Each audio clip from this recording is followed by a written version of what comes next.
Good evening, everyone. Welcome to Gradeup's MBA Prep channel.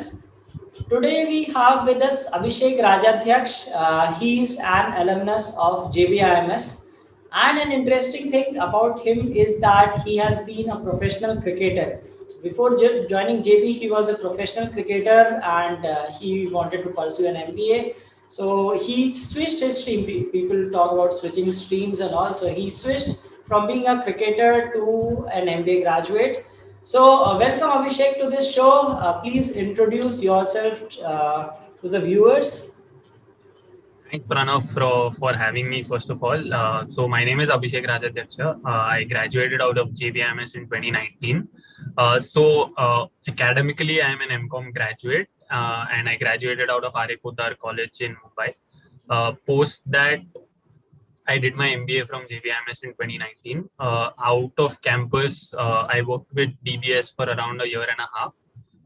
And this year in March, I joined JP Morgan in their corporate banking, so credit risk team for their APAC business.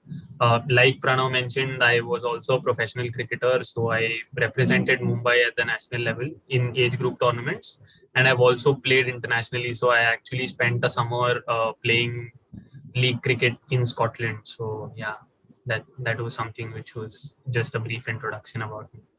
Okay, so you have quite a diverse profile, right? So why did you go for an MBA? I mean, you could have built a career in cricket. Uh, so I what think made you go for an MBA? I think while I was playing cricket, right, you see a lot of people playing cricket, but not all of them kind of go to that next level and play either Ranji Trophy cricket or international cricket for India. So I think when I was about 22, if I'm not wrong, in 2016, I sort of felt that my cricket was becoming a lot stagnant than I would have wanted. And I wasn't progressing to play further levels of cricket, which was obviously, like I mentioned, state cricket or international cricket.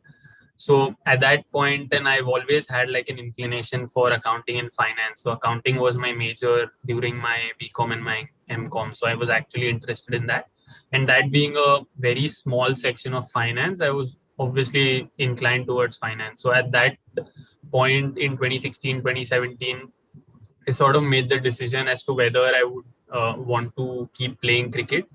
And at that time, I felt that I wouldn't want to keep playing cricket at the club level for all my life and do something with it. So I wanted to pursue my passion for finance. And actually, in 2016, I did not know anything about MBA or any entrances that take place. So in June, I just spoke to a couple of senior family members and people who've done MBA. And then they mentioned that you have all these exams which are CAT and MAT CET, etc. And of course the CET. So in June 2016, I actually started prepping for all of these exams, and there my journey towards MBA actually started.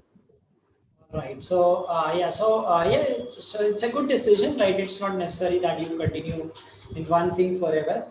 So, how did you manage your preparation? You said you were doing your MCom, you were playing cricket as well, and then preparing as well, and you came out with flying colors in the examination. So, what was your preparation? How was your particular day? Right, typical day would look like for you. Actually, so MCom was usually something which was not too hectic, to be honest. So it is not like full-time college per se, although you have a lot of classes in the evening, because a lot of people pursue MCom while they are doing a job. So a lot of lectures were towards the evening, but I also got a lot of time from that because I was playing cricket. So I was actually college captain for Podar also. So I could actually skip some sessions and go for practice. So usually my day started in the morning around 8, 8:30. I used to wake up, do so in the mornings I actually had my coaching classes. So I used to go for CAT prep. So that would be around 8 to 10. Then come back, study for a while, have lunch, study for another 2 hours before I actually went for practice around 3, 3:30 and came back around 7:38. So in the evenings, I actually did not do too much of studying, but it was just minor things that you could brush up without having to focus a lot. So like looking at formulas or looking at words for vocabulary that you can keep practicing while you're just walking in your house or things like that. So I think the major studying part that I had or conceptual clarity that I wanted was in the mornings when I was fresh. While if I had to brush up on formulas or just look at some questions that I wanted to solve, which I could do, or time-based practice is something that I kept for the evening. So that was how my day was structured when I was pursuing MCOM, playing cricket, and also prepping for my MBA exams. This is how one manages time, right? So people keep complaining that we have scarcity of time. It's not about that. It's about what things you prioritize on, and like each one of us has 24 hours, and how one decide to spend those hours. So yes, you did utilize in a very good manner. Okay, so Abhishek, like you didn't mention, you just told you were a cricketer. What role you had in the team? I was an opening batsman, and that's been throughout my career. So I was always an opening batsman from the start. So I don't have like a story about Sachin Tendulkar not being allowed to bowl and then he turned into a batsman. I don't have anything of that sort. I was a batsman all throughout. So I was an opening batsman for all the teams that I played for. Okay, so you were an opening batsman, and then so let us now come to your preparation. Yes, you had your well defined timetable. You stuck to it, and you utilize your time. So now the thing is about you got a decent score in CET, right? Let us talk about that the examination day, right? How did you do in the examination? So how did you open the examination as an opening batsman? You said you were an opening batsman. How would a person should open an examination? I think you can actually correlate your CET exam to a T20 game, right? You have like 120 balls in a game, you have 150 minutes here, and you want to try to solve as many questions as you can, but you have 200 questions, which are the maximum.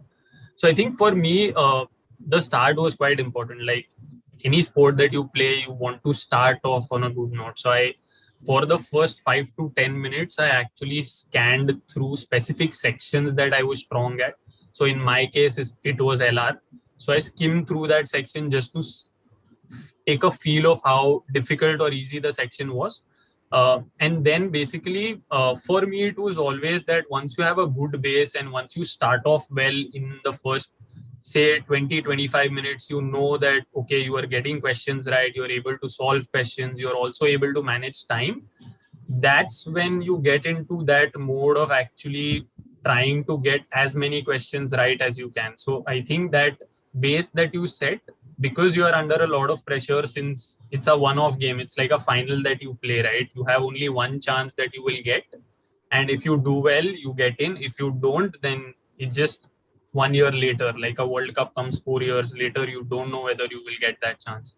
So I think that initial 5 or 10 minutes of just analyzing how easy or difficult specific sections which you are strong or weak are at helps you a lot to gauge the overall complexity of the exam. And then you can start actually with the strategy that you have or with the section order that you have. So I think that helped me on that day understand that LR was difficult and that question selection would play a key role, at least for my year in 2017. Question selection would play a key role. So I think that helped me at the start. Also, when you start well, you kind of know that you're ahead of time a little bit. So at the end, when you are actually under pressure, when you have, say, 30 minutes and you've got 60 questions to solve, you know that the time that you spent earlier, you spent it doing questions correctly with good accuracy, as well as you were solving a majority of the questions. So if I say I solved 140 questions within 120 minutes with a good enough accuracy of, say, 80 to 85%, I am almost there, right? The last 30 minutes is sort of me just pushing my score to the next level. So I think the start matters, but keeping that consistency and not getting flustered by a difficult section or a difficult set or a difficult question is important. And if you don't get it in, say, 30 seconds or 45 seconds, you should just move on to the next question, mark an answer and move on. Because unlike CAT, CET does not allow you a lot of time to think for questions.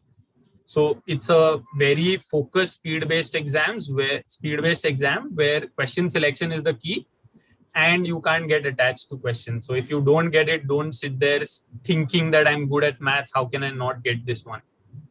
Move on. You'll get an easy question somewhere else. At the end of the day, no one will ask you whether you scored 30 in quant or you scored 50 in LR or you scored 35 in verbal. The final score matters and there is no section cutoff. So at the end of the day, it matters how much you score out of those 200 questions. So it is quite similar to a T20 game, and I think I correlated it that way during my final exam also. Yeah, so that's a very good strategy. Like you can correlate as a power play of a T20 game, that in the beginning you just get off to a flying start. Start with your easy, like the easy sections that you believe are easy for you, because that could be different for everyone. For example, for me, quant could be very fast, right? But there could be some other person who would be very good at verbal. So it depends on person to person. So always start with the strongest section. And of course, as you said, that that keeps on building your confidence. You have done a considerable number of questions correct, so you know that okay, you are almost there, and that would definitely reduce pressure from you in the last few minutes, right?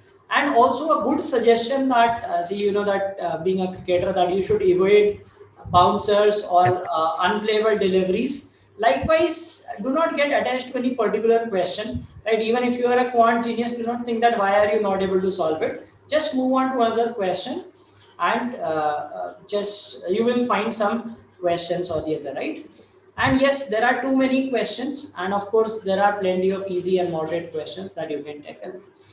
Okay, so how did you handle pressure? Like a lot of people, they prepare well, but when it comes to the examination, they could not handle the pressure. They are unable to do well. So what were the things that help you tackle pressure during this? I think a lot of it comes from me actually playing cricket, right? So a lot of people believe that uh, you go out there and you do your best, but a lot of it comes from practice and how you practice. I think the process is something that matters a lot, and I think that helped me. So even during my preparation or my mocks, I made it a point that I had the perfect strategy in place. So what I mean by perfect strategy here is I actually switched a lot of sections around during my mocks to understand when I start with a particular section, uh, do I start off well or I don't start off well? Do I take a lot of time or do I breeze through that quickly? So that helped me sort of formulate a strategy where I knew that this was the sort of time I wanted to give to a particular section. And like you said, that in case you get bouncers, you just evade them, you just leave them and move to the next section, because you will have easy and moderate questions spread across sections. So I think on exam day, what helped me was I actually had the order of starting with verbal, doing abstract, then doing LR, and then quant at the end. So by the time that I had actually finished abstract, I had a decent amount of time. So I had around 90 minutes left to do 125 questions for the last two sections. When I started LR, I remember that for us in that year, LR was the difficult section. And there were a lot of sets which would take you a lot of time. So I think for me in that section, what was crucial was picking the right sets and then trying to solve them. Because if you do a set well, you will get 4 to 5 questions right, easy. If you don't, you will obviously be stuck. Therein lies how you've prepped, how you selected questions in the past. And also you can also pick sets which have independent questions. So not every set will have questions that are linked to each other. Some sets will have questions that you can answer without solving the entire set. So I think that helped me sort of cover up for not having enough time for quant. So I remember I had around 25 to 30 minutes left for 50 questions of quant.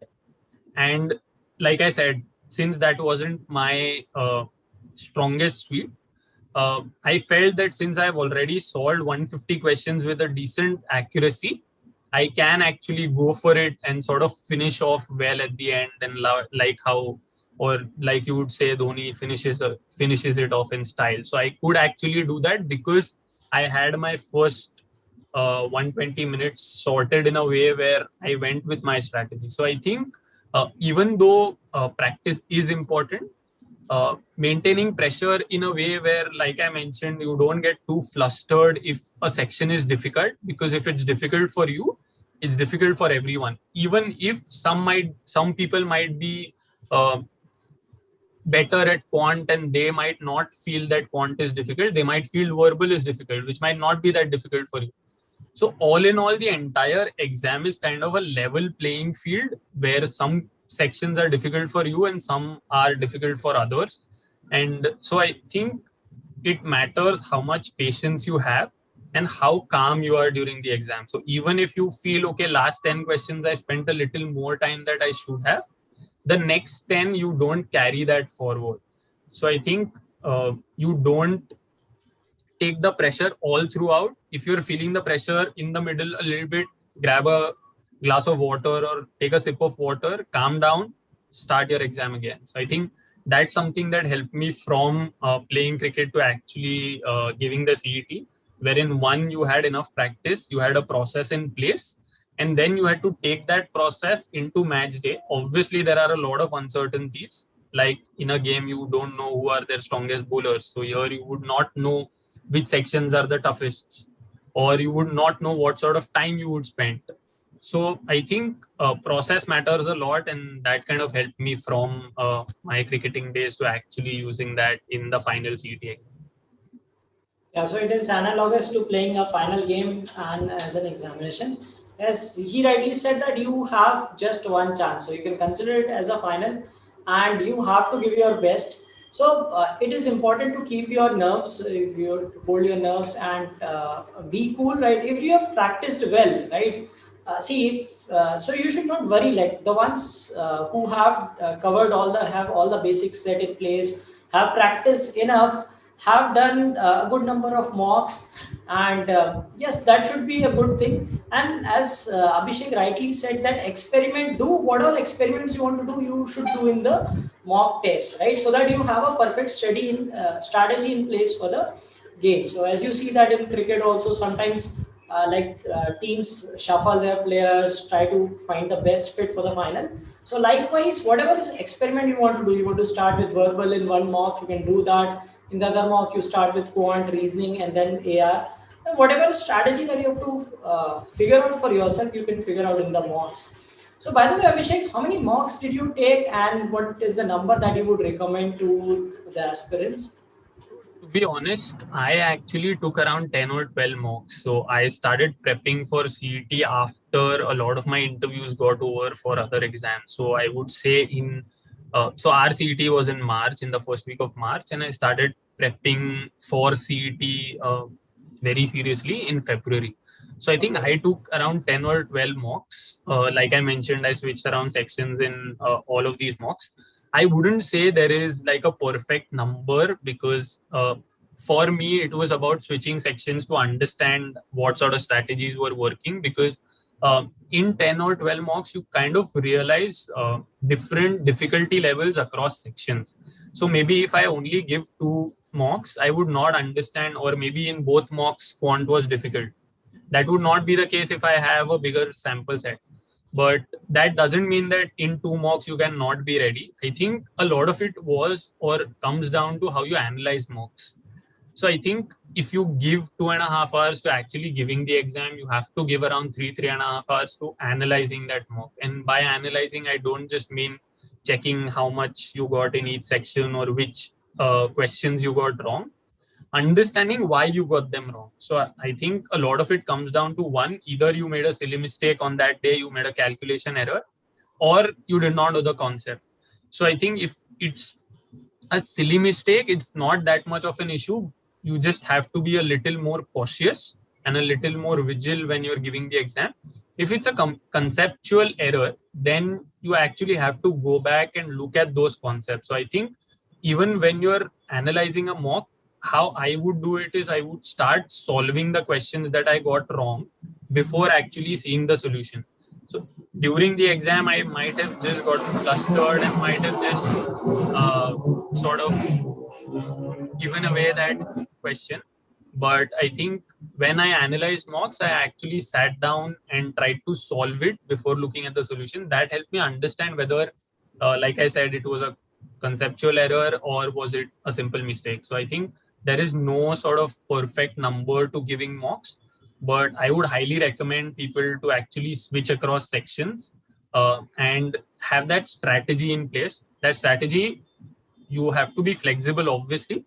You can't go in with saying, okay, I will give 40 minutes to this, and irrespective of how easy or difficult the section is in the final exam, I will still give 40 minutes. So I'm not saying you be rigid with your strategy, but it's good to have a strategy in place where you know, okay, if things go right, this is how I wanted to progress. If there are uncertainties, which definitely will be, okay, I will mold my strategy across. So I think that's more important than the number of mocks you give, because they will only prepare you to face certain situations which you will face in the final exam. Yeah, so exactly, the number should not be too few, right? As you rightly said, in two mocks, maybe they were of similar flavor and you could not get the perfect idea. But yes, having said that, if you take around 10 to 12 mocks, that is good enough to give you different flavors, difficult papers, easy papers, section-wise difficulty variation. And as Abhishek rightly said that you have to be flexible, right? So in case, let us say, you are very strong with quant, right? And in the examination, it turns out that the quant section is the most difficult. So think that if you are finding it difficult, all the aspirants would find it difficult, right? So do not stick to, I mean, you have to change your strategy accordingly, that if you feel that quant is difficult, then there must be some other section that will be easy in the paper, and you should go ahead and spot that and do that, or else the entire paper will be difficult. So do not panic in that situation. As he said that he was strong with LR, however, that year LR turned out to be the most difficult section. So he kept his calm and then he picked the right sets and then moved on to the other sections. Okay, so let us see if some users have some questions, right? So we have that. Uh, how much time should I allot to DI sets? Okay, so can you tell something about DI sets as well? So to be honest, like I said, right, there is no fixed time that you should allot for a DI set. But usually when I looked at sets, right, some aspects that I looked at while selecting a set was, one, the number of parameters that you have in that set. So if I have, say, a 4x2 grid or a 4x4 grid that I have to fill in when I'm solving, or if I, in a DI set, I have, say, I have 3 line graphs and 2 bar graphs, that would actually help me understand the complexity of the set. Having said that, there are some sets which are giving a lot of data, but not a lot of data is actually useful when solving a question. So after that, you look at the number of questions. So if I have, say, 6 questions, then I might give it a try. If there are only 3 with so much data, I might not go for it. The next aspect that I looked at was interconnectedness between questions. So do I need to solve the entire set to solve all questions, or are there questions which are individual within the set? So there might be some questions that, okay, I don't need to solve the first 3 to solve the fourth. Whereas the first 3 are interlinked. Based on the answers to the first 2, I get the third one. So that is something that you can follow during the exam. It is little difficult to actually go into so much detail. But once you start giving mocks with that approach and you start selecting questions or DI sets in that way, you can actually understand. So for a 5 question set, you would want to give, say, 4 minutes. If you solved the entire set in 3 to 4 minutes, then marking answers does not take time, right? So it's more about understanding whether you want to put in that much time for the set. And there is no fixed time, like I said. So Pranav might feel that, okay, this set is very easy for him. I might feel that, okay, this set is really difficult for him. So what worked for me will not work for him, and vice versa, and will not work for you either.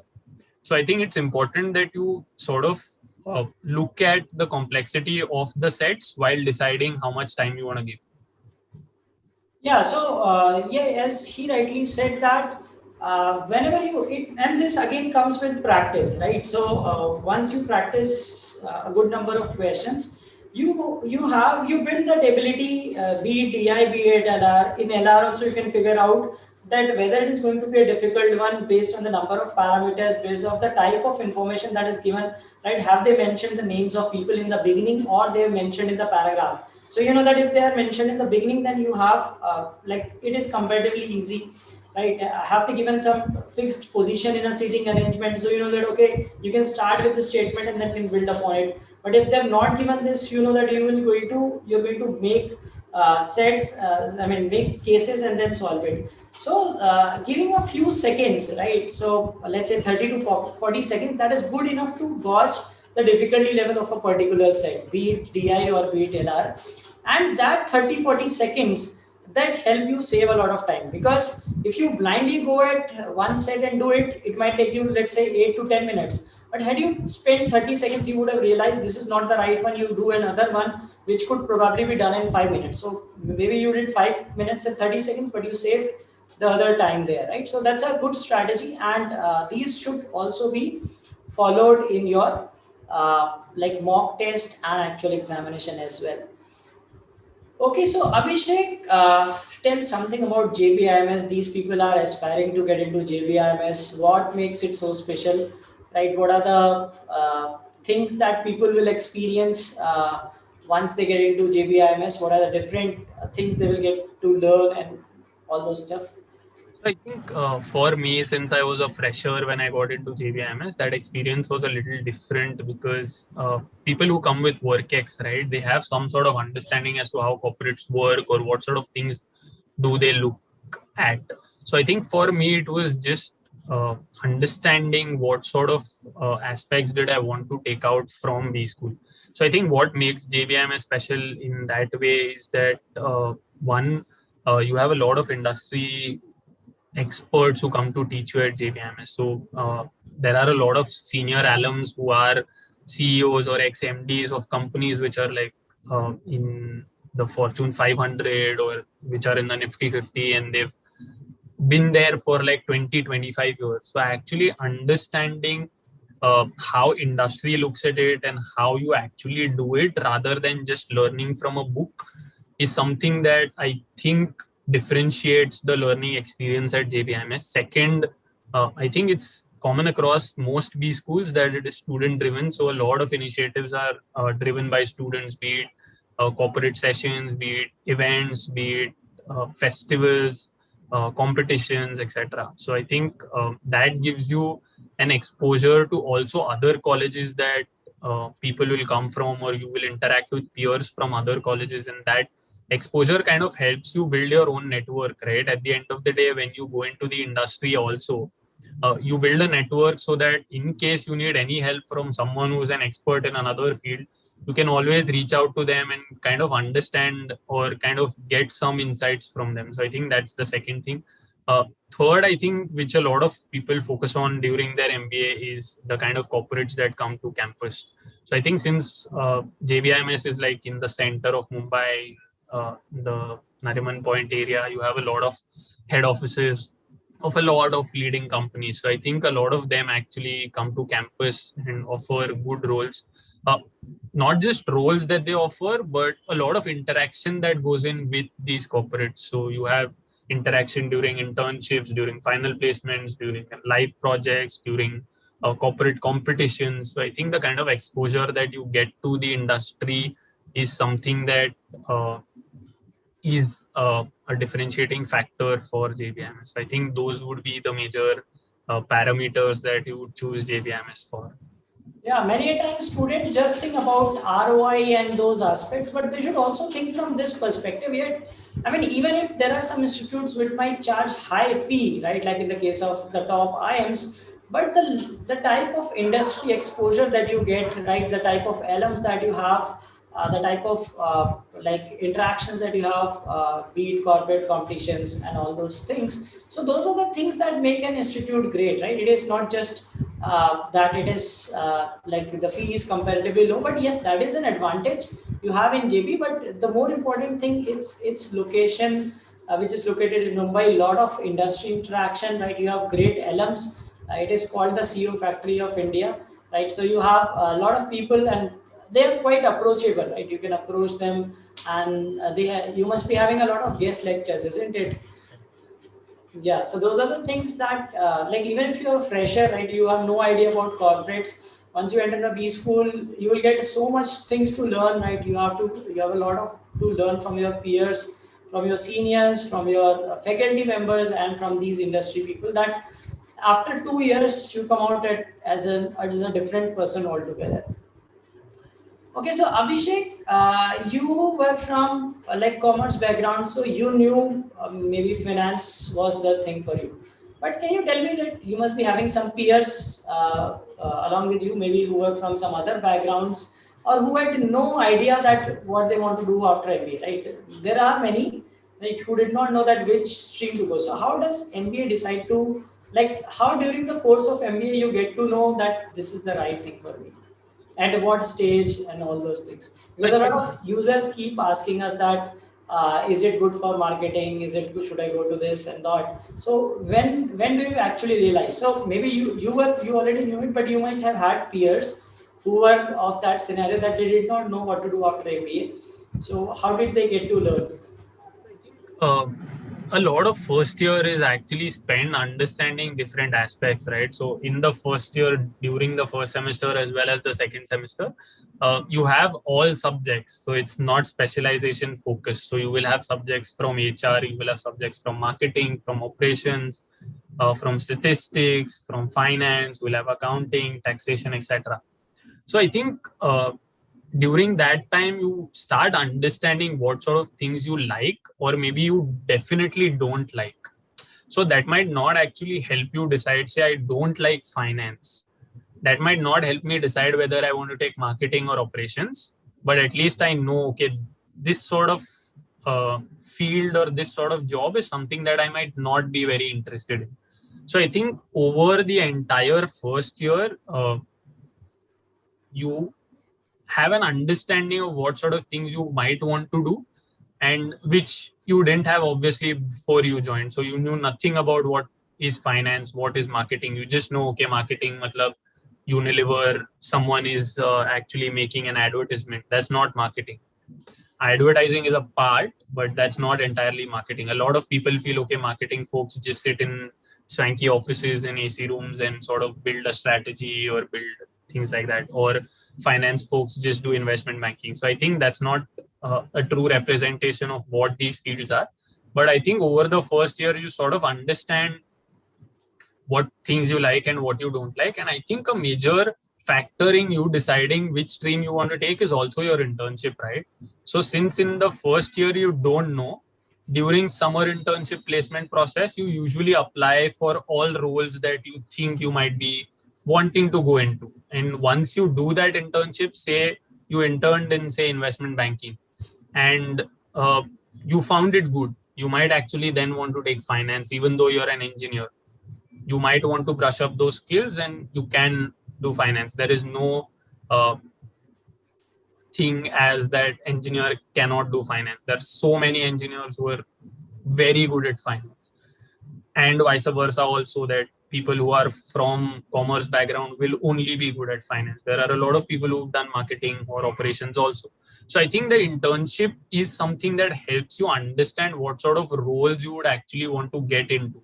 A lot of roles are very structured, a lot of roles are not structured, or they're very open ended and give you a lot of freedom as to how you would want to do your 2 month project.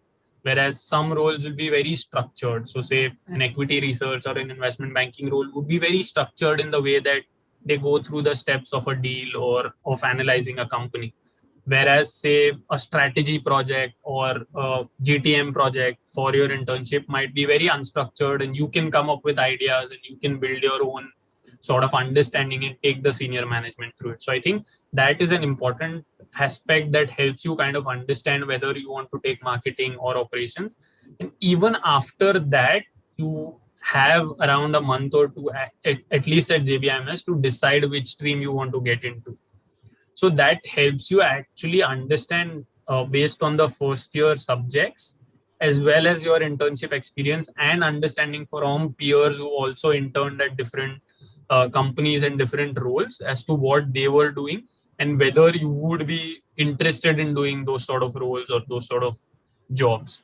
So I think that helps you sort of first understand what you like or don't like, then actually experience that during your internship, and then decide based on both of those and your peer experiences what stream you would want to take. So I would say don't worry too much about, okay, I don't know what I want to do, because a lot of people uh, go under that pressure of, okay, my roommate knows he wants to do finance or she wants to do finance, but I don't know. So am I lagging behind them? You are not lagging behind. You're just taking more time to actually understand what you want to do. It's better that you take more time now than deciding and then feeling, okay, maybe I should have taken marketing or I should have taken operations. So I think that time is just like your CT exam, right? You take that 5 minutes. In this case, you take that time to understand what you want to do or what you don't want to do, and then move ahead from that. Yeah, so so students at this stage should not worry about these things. They should just focus on cracking CED. Those things taken would be taken care of later. And I would like to add one to your point. Plus the industry interactions that you have, that also help you understand that what things. I mean, say for example, you have some workshop on product management, right? So you will get to understand. Okay, these are the things I find them fancy, right? So I should be doing this. There are industry experts, as you have a lot in JBIMS, right? So people keep talking about the current trends. Maybe you are not a person who would like to go in some conventional finance or marketing role, but you might be interested in some tech based product kind of role, right? Or you could have interest in some other role, some emerging. Maybe you are interested in AI, right? So you would get to understand with those industry interactions, and all these things collectively, your academic curriculum, your peers, your internships, etc., collectively build you that personality so that you decide, okay, this is the thing for me. Okay. Okay, so we have a query from Ankita. She says that I'm planning to give 3 days each to prepare basics of every section, like 3 days for LR and so on. Will that be right? Okay, so she means to say that, like, while preparing all, like for a few days you study one topic and then next days, or should you be doing like every day all topic mix? So what should be the strategy? I think I wouldn't suggest that you do one section for 3 days and then move on to the next section for another 3 days. Because say you give 3 days to each section, on the 10th day when you start the fourth section, you might not remember what you did on the first day. So it's advisable that you split your time in a day and split that across sections. So you do, say, 2 hours of verbal. Some days you can do more of something and less of something, but I wouldn't suggest that you spend the entire day doing just LR or spend the entire day doing just verbal, because that's not how your exam will be structured. So I did it in a way where when I was at my freshest, I did things that I found difficult so that I could focus a lot more. Whereas, say, in the evening when you have actually studied for 5-6 hours, or you're working or you're studying elsewhere also, and you spend that much amount of time, then you look at sections that you are relatively comfortable at. So you have that practice going, and you are not being overconfident that, okay, I have this section in my pocket, so I will not practice for this. That's not something that is advisable also. But it's better that you split time across in a day to do all sections equally. Obviously focus a lot more on sections and topics that you're weaker at, so do those a lot more. So maybe you feel that verbal is something that you're weaker at, you spend, say, 3 hours in a day. Whereas, say, if you feel quant is something that you're stronger at, you spend, say, maybe an hour and a half.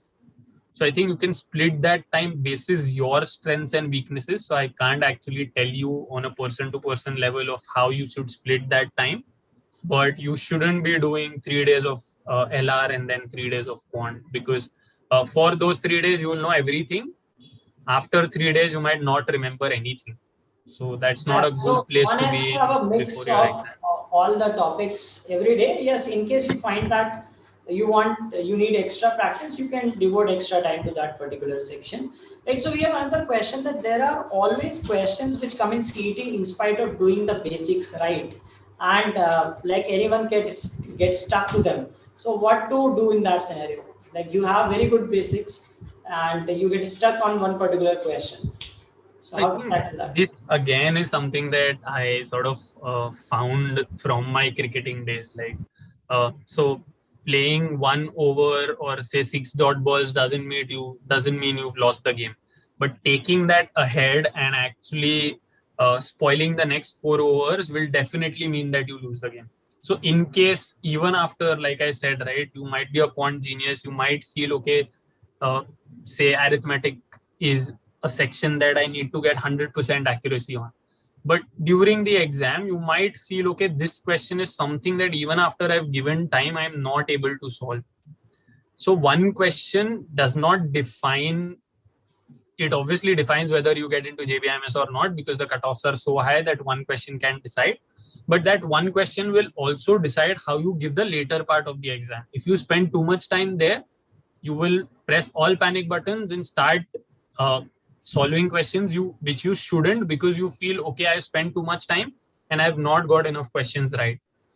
So the best thing to do is, when you feel, okay, you're giving too much time to one question, which is an individual question, just leave it, take like a 10-second pause, have a sip of water, and then follow your strategy. So that strategy should be flexible, but that should be your base to propel you towards that 150 or 160 that you want to score based on the difficulty of exam. So in some years there have been scores which are 160, which have been AIR 1. In some years there have been 140. So difficulty level will obviously change, but getting stuck on one question would mean that you're giving too much time to that one question. In that way, you're missing on, say, 10 easy questions.